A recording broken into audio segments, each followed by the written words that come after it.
Well, it's just really important to not get impatient because that can interfere with your motivation, your drive, your commitment.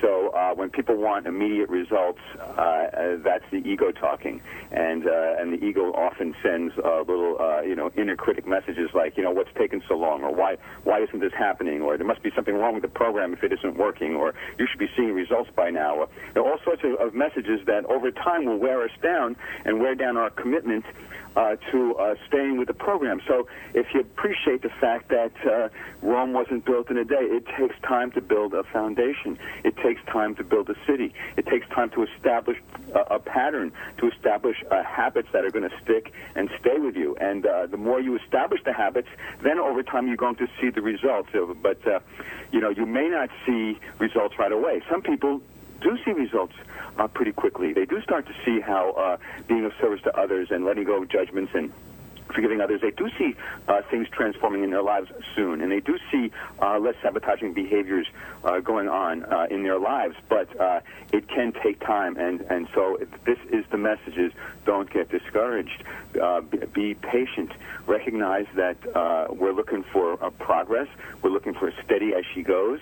The old tortoise and the hare concept. Who wins the race? The tortoise was steady and just kept going and just kept moving along and finally won the race.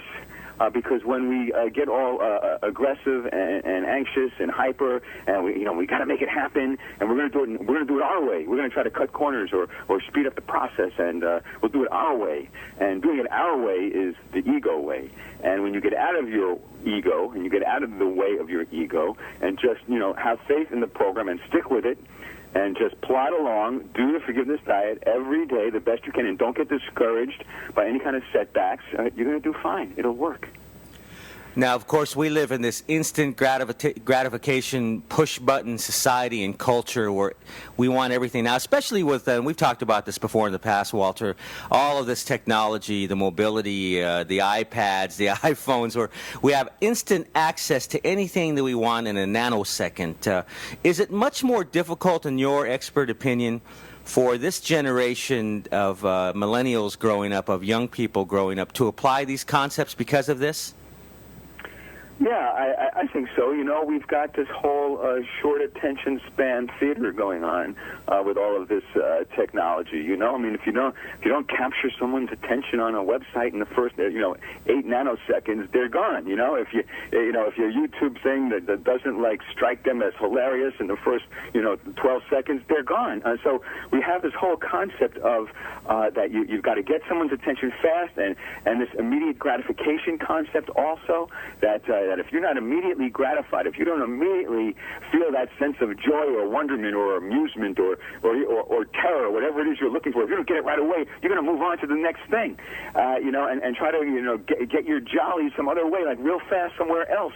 And so we're like butterflies skipping from one place to the next and never settling down, never landing our feet anywhere. Now, that can work certainly, and you can have a lot of joy, but there are some things in life that you've got to stick around for. You've got to see it through. You've got to recognize that that just because a message doesn't make you do handstands in the first 12 seconds doesn't mean that there's not a message there that's vital and valuable for you. So there is a whole. You're right. There's a whole technological mindset that has changed where everyone wants everything and they want it now, and if they don't have it now, they're going to go someplace else to get it.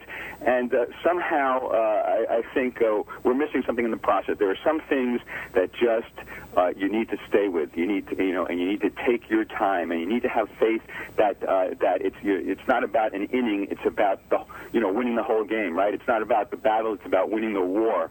And you just got to stick around. And if you find something that you believe can work, you need to work it. And you need to work it to the point at which you are convinced that it won't work, and then move on. Or you're getting the results that you want, in which case you stay with the program.